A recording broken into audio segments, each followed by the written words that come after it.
Welcome to the Worldwide Guide.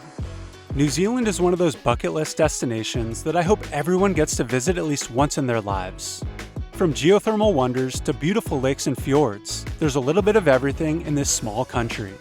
Today I'm going to show you my entire 14-day New Zealand itinerary, from the top of the North Island to the bottom of the South Island. I'll share travel tips, the cost of everything we did, and some things I'd do differently if I could go back. Before we get into the itinerary, here's a few things you should know while you're planning your trip. First, you'll need to download the NZETA app to apply to visit the country. Then you'll pay a $17 fee, plus a separate $100 fee for the International Visitor Levy, or IVL. So that's 117 New Zealand dollars, or about 70 US dollars, all in. I got approved pretty much instantly, so I'd recommend doing that as soon as you know your travel dates. For the best time of year to visit, most people would say summer, which is December through February in New Zealand. But I visited in the middle of their winter in July because I was actually trying to escape the heat and the crowds that are more prevalent during summer, and I had an amazing experience. We got really lucky with great weather overall, but the weather can be highly unpredictable here, so honestly, just come whatever time of year you think you'll enjoy the most. For accommodations, we stayed entirely in Airbnbs because they were the most cost-efficient options and ranged from about $125 to at most $190 per night. And lastly, driving is on the left side of the road here. As an American, it takes a little getting used to, but to see the country to its fullest potential, you'll need to rent a car. And the rentals were only about $50 per day, so very affordable. That's also the benefit with traveling during the off-season, is things are way less expensive. You can expect to pay probably double that over the summer months. With all of that out of the way, let's get into my 14-day New Zealand itinerary. And I'll include links to all the tours and experiences we booked in the description below. Okay, so getting into the trip, the first day our flight arrived in Auckland, which is likely where you'll fly into, since this is the main international airport in the country. It's a long flight if you're coming from anywhere except Australia, so I wouldn't plan anything too big on the first day. We mostly just walked around the city and got some dinner before settling in for the night to catch up on sleep. Day 2, we took an all-day trip to Waiheke Island, which is just a 40-minute ferry ride from Auckland. The island is best known as one of the premier wine destinations in the country, but there's also beautiful beaches and charming towns that make it a very popular summer spot. In the winter, it's definitely a lot quieter, but it was nice because there were no crowds anywhere we went. We booked a tour through Waiheke Wine Tours for about 132 New Zealand dollars each, and that got us access to a local guide who chauffeured us to 3 wineries, plus a nice restaurant on the beach for lunch. The weather was awesome, the wine was delicious, and everyone we met was super nice, so I definitely recommend a day trip here. Day 3 was our last day in Auckland before exploring the rest of the country, so it was our mission to see as much of it as possible. We either walked or took public transit everywhere, so rest assured that it's pretty easy to get around the city. For the best free views of the city, we hiked up Mount Gafau, or Mount Eden, which is a dormant volcano that's the highest natural point in the city at 196 meters, or 643 feet. It has this huge grassy crater that's 50 meters deep and is also sacred to the native Maori people. The best part was the 360-degree panoramic views of the entire city that's just incredible to take in. Our next stop to get a little culture was the Auckland War Memorial Museum. Admission for international visitors costs $27 and has galleries covering natural history, Pacific people culture, and warfare memorials. A few of the exhibits were closed for renovations when we visited, but I still really enjoyed it. Our last stop to round out the day was Ponsonby, which is known as the trendy part of the city, with great restaurants and cool cocktail bars that we checked out. Alright, so day 4 was our first long drive of the trip. New Zealand's driving laws aren't that much different than in the US, but you should review them before getting behind the wheel just to be safe. And as long as your driver's license is in English, you can drive in New Zealand for up to 18 months. If it's not, you'll need to carry a translated version. I'll be honest, Auckland was a pretty hectic place for my first experience driving on the left side of the road, but once you're on the highway, it's not too bad. Now leaving Auckland, I drove about 2.5 hours south to the Waitomo Glowworm Caves, specifically to the Spellbound Glowworm Caves.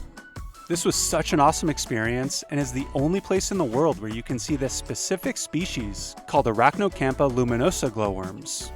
These caves formed over millions of years from underground rivers and are the perfect breeding ground for these tiny creatures that emit a blue-green light to attract prey into their silk threads, which are what you see hanging from the ceiling of the cave. We booked a tour with a Maori guide who took us through all these caves and told us fascinating history about the area. The tour lasted about 3 hours and cost $100 per person, and I highly recommend it. After the tour, we continued on 2 hours east to our next stop, the geothermal capital of New Zealand, Rotorua.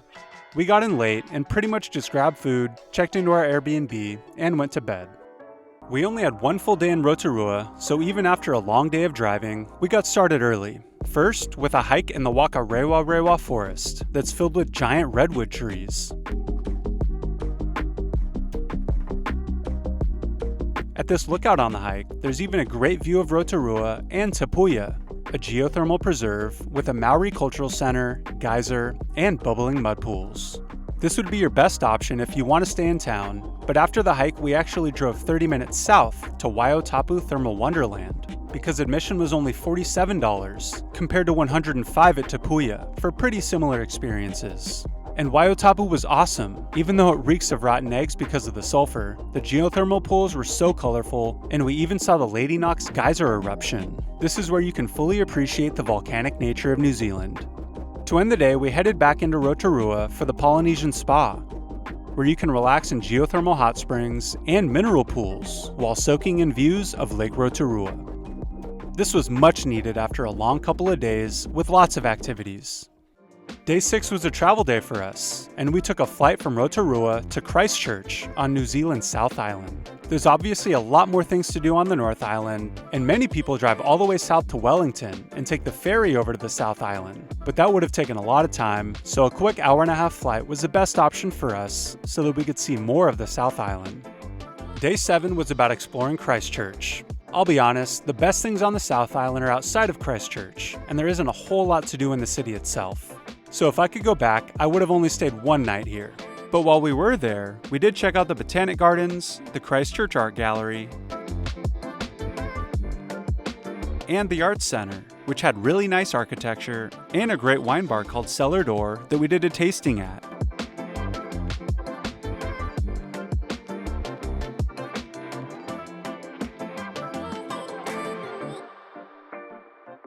Day 8, we set out to really discover the South Island. After picking up the rental car in Christchurch, we began the 3-hour drive to Lake Tekapo. Lake Tekapo has incredibly blue water and offers some of the best stargazing anywhere in the country. Once we arrived, our first stop was the Mount John Summit Track for an awesome hike along the lake with breathtaking views of the surrounding mountains. The entire hike is about 5 miles and took us 3 hours to complete. Then we headed to the most famous landmark in Lake Tekapo, the Church of the Good Shepherd. It's basically just a small church on the shores of the lake, but it makes for incredible photos during the day with the lake and the mountains in the background, and at night with millions of stars overhead.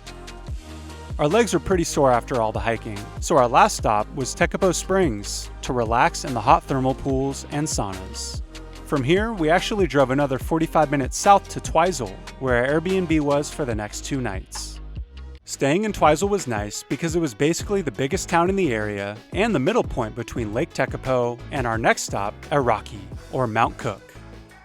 On our way to Aoraki, we stopped at Lake Pukaki, another gorgeous blue lake surrounded by the Southern Alps. There's a small car park and path down to the shore where you can check out the water and do some stone skipping. Yeah. Continuing on, at over 3,700 meters tall, Aoraki is New Zealand's tallest peak, and in Maori legend, Aoraki is seen as a sacred ancestor, formed when the demigod Aoraki and his brother's canoe overturned and turned to stone, creating the South Island and its mountains. This is another very popular hiking area, and the trail I did was Sealy Tarns, which is pretty steep and does have a ton of stairs, but there are awesome views of Mueller Lake's turquoise water and Aoraki Peak. Also here, you can hike to Tasman Glacier, New Zealand's largest glacier at over 4 kilometers wide and 600 meters thick. On our way back to Twizel, we stopped at the Lake Pukaki Lookout again to take in the incredible sunset views with the lake and Aoraki in the distance. Now in the home stretch of my trip, on day 10, we drove 2 hours south to the charming and beautiful town of Wanaka. We only stayed here one night, but if I could go back, I definitely would have subbed out one night in Christchurch for another one here. Wanaka isn't overly crowded, there's a gorgeous lake, and a really nice strip of restaurants and shops. Basically everything you want from a New Zealand mountain town. But the best thing about Wanaka, in my opinion, is the Roy's Peak hike. Now I just want to be upfront, this is a very challenging hike that's 10 miles out and back, with an elevation gain of over 4,000 feet. To put that in perspective, you're basically hiking at a 45-degree angle the entire way up, but I promise it's worth it. There's sheep and cows along the trail the entire way up too, and once you've reached the peak, you're rewarded with absolutely breathtaking views of Lake Wanaka and the surrounding mountains. The entire hike took about 5 hours, and my legs felt like jello after, but it was a major highlight of my trip. The rest of the day we took it pretty easy, checked into our Airbnb, and hung out in Wanaka's downtown area for food, drinks, and bar trivia at the Paddle and Pint. After just the one night in Wanaka, we continued south toward Queenstown, known as the adventure capital of the world. First, we had to stop in Gippsland Valley, which is known for incredible wine, specifically Pinot Noir.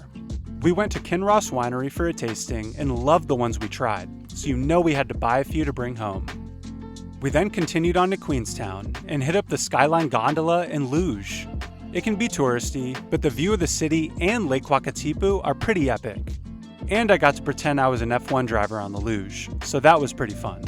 The gondola and luge combo package was $53, but I'd say it was worth it. If you visit during summer when it's more crowded, maybe not. And then we went to this restaurant called Blue Canoe for dinner. It's a mix of Polynesian and Asian cuisine, and both the food and cocktails were really good.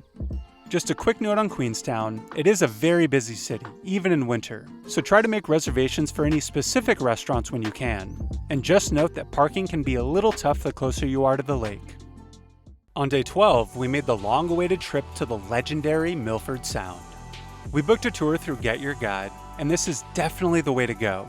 It was $160 each and included round-trip transportation, lunch, and access to the Milford Sound cruise boat. It's a 4 to 5 hour drive from Queenstown to Milford Sound, and along the way there's a ton of beautiful scenery for you to enjoy. So if you're driving, you kind of miss a lot of it. I especially love the clear roof so that you could see all the peaks above. Definitely money well spent. After getting picked up in Queenstown, we drove about 2 hours south to Teanau for a bathroom break. And Teanau is essentially the gateway city to Fiordland National Park, where Milford Sound is. Continuing on through the national park, we made a couple additional stops along the way to take in the amazing scenery. On one of our stops, we even saw the super rare and endangered kea bird, the world's only alpine parrot, found only in these mountains on the South Island of New Zealand. Finally arriving at Milford Sound, it's important to remember this is considered the 8th natural wonder of the world by many, and is famous for its towering cliffs, rainforests, and waterfalls. With over 250 rainy days each year, it's one of the wettest places on Earth, but somehow we luckily caught it on a dry day, and we were able to enjoy clear views of the entire fjord from the top deck of the boat. We saw dozens of waterfalls and sea animals. These waters are known for dolphins, seals, and even penguins and whales if you're lucky. The cruise lasted about an hour and a half before we got back on the tour bus and started the journey back to Queenstown. This time, we only made one stop in Teanau, and all in it was about a 12-hour day. The penultimate day of the trip was another exciting one because we went snowboarding. There are several ski resorts in the Queenstown area, but we opted for Cardrona, which is only about an hour away and is considered the most advanced resort in the area. We rented boards and boots from Cardrona, but were able to pick them up in Queenstown the night before, which was really convenient so that we didn't have to go through that process at the actual resort. If you pre-book rentals through the Cardrona website, you'll receive all the information on where to pick them up in town beforehand. Now, as far as the actual mountain, I'd say their runs were pretty average and isn't as challenging as some of the best resorts I've been to in the US, like Mammoth, Steamboat Springs, and Copper Mountain. But for what it is given the location, it absolutely gets the job done, and I had a really fun time on the slopes. We even went on a Saturday, and it really wasn't that crowded, so that's always a plus. On the way back to Queenstown, we stopped for a bit in Arrowtown, a quaint little village at the base of the mountains. This is an old gold mining town, known for its historic Chinese settlement, and it was just super picturesque with a cool downtown area. We have now reached the final day of the trip, and this is when we flew home. We made one last trip to central Queenstown to return our snowboarding gear and to check out the famous Ferg Burger, which was pretty good. We then dropped off the rental car at Queenstown Airport, which was luckily a very easy process. I will say, the sting of leaving was a bit less because of these epic views of the Southern Alps on the plane ride out. Over just 14 days in New Zealand, I came away with such a deep admiration for the culture and natural beauty of this country. I love how they recognize the native Maori people pretty much everywhere you go, whether it's the names of places or including Maori language on signage. It's clear that New Zealanders make a real effort to treat their citizens and visitors like me with the generosity and respect that we all deserve. And I have no doubt that you'll thoroughly enjoy your time here. Now, if you made it this far, please like this video and subscribe to my channel. I love making these travel guides and want to help as many people like you as I can. So let me know in the comments where you would like to visit New Zealand. Thanks so much for watching and safe travels.